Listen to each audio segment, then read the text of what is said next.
Assalamualaikum warahmatullahi wabarakatuh. Perkenalkan, nama saya Cantika dengan NIM C2186201016 dari kelas 1B Bimbingan dan Konseling.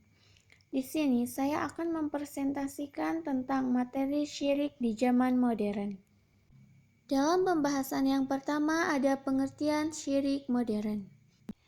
Syirik yang kita ketahui adalah menyamakan selain Allah dengan Allah dalam hal rububiyah dan uluhiyahnya.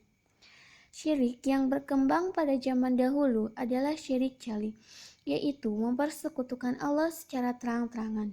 Namun, syirik yang berkembang di masa modern ini adalah syirik khafi, yaitu mempersekutukan Allah secara tidak sadar. Dalam pembahasan yang kedua ada bentuk-bentuk syirik pada masa modern. Yang pertama, menganggap yang menyembuhkan penyakit adalah dokter, tabib, atau obat yang diminum. Padahal, dokter, tabib, atau obat hanyalah wasilah atau sarana, yang menyembuhkan adalah Allah Subhanahu wa Ta'ala.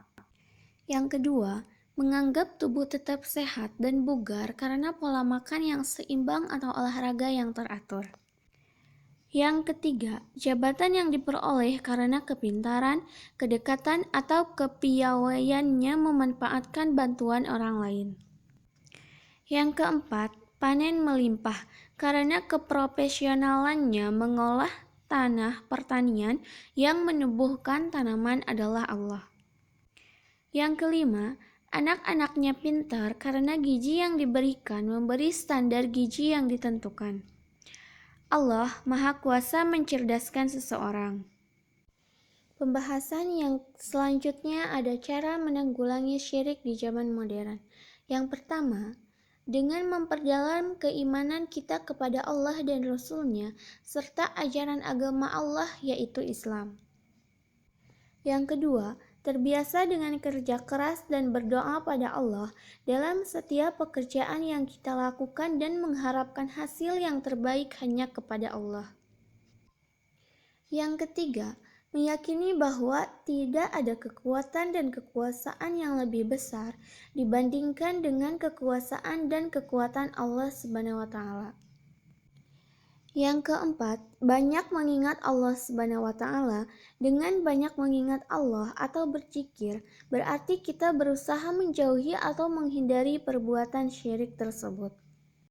Yang kelima adalah ikhlas. Ikhlas dalam melakukan amal kebaikan, segala perbuatan ibadah yang disertai dengan ria termasuk syirik.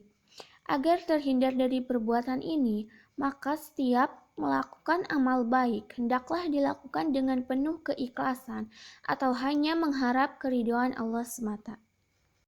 Dalam pembahasan yang selanjutnya ada bahaya syirik bagi kehidupan manusia.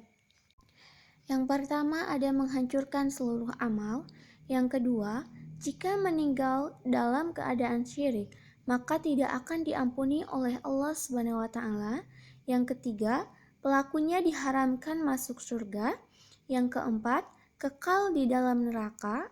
Yang kelima, perkara pertama yang diharamkan oleh Allah. Yang keenam, sulit menerima kebenaran. Dan masih banyak lagi bahaya syirik bagi kehidupan manusia. Sekian materi yang dapat saya sampaikan, kurang lebihnya mohon maaf.